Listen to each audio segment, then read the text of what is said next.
Hello, this is Jeremy Tolman with T&H Realty Services. Recently I've taken several calls from investors that kind of tell me a similar story. It kind of goes something like this. It's like, hi, my name's Joe Investor, and I own several rental properties in Indianapolis.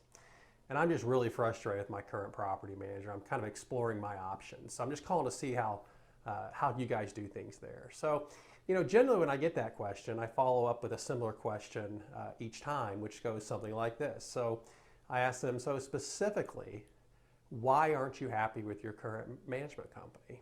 And as you might imagine, I get a lot of different answers, some of which are very legitimate, some of which aren't. And for example, I may get an answer that goes something like, they've experienced some maintenance that seemed very legitimate, and they paid X amount of dollars, which seemed very legitimate. And in that case, I kind of come back and say, well, I'm not sure we're going to offer you a better solution. Maybe self-management is a better option for you. But there are a few different answers I hear most often concerning why investors are looking to change their management company.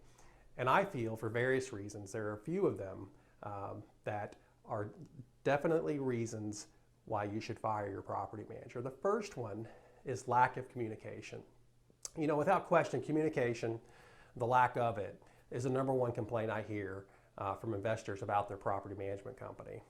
I'm shocked constantly when I hear that it sometimes takes weeks for investors to get a response from their management company.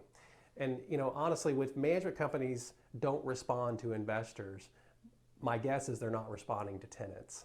And that can cause very poor renewal rates, which is going to hurt your cash flow. And that's a problem. So, good property management companies should be easy to reach. They should have multiple ways in which to reach them. And there's no excuse for a management company not getting back to its investors in a timely manner. If that's not happening, then it's time to fire the property manager. The second reason is lack of transparency.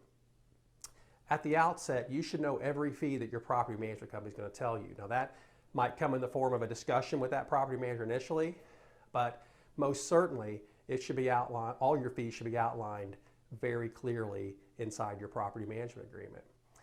In addition, you should have access to every work order that's charged against your account.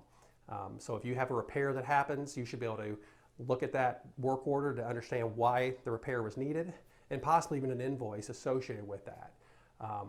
If you see charges to your account and your management company can't produce any documentation whatsoever about why you were charged for that, then it's probably time to fire the property manager.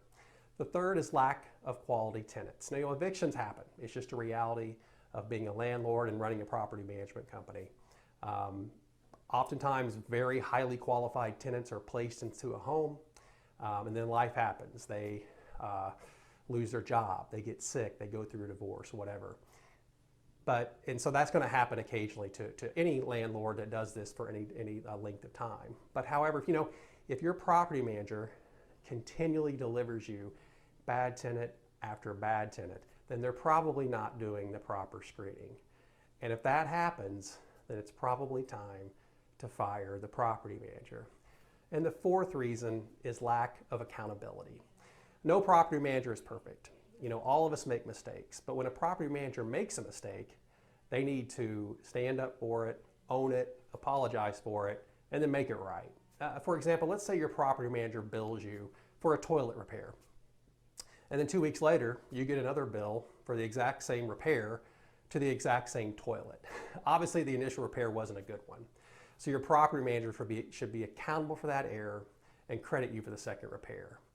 If they fail to do so, if they fail to take ownership and accountability for things, then it's probably time to fire your property manager. Again, no property manager is perfect, but I do think there are reasons why some property managers should be fired.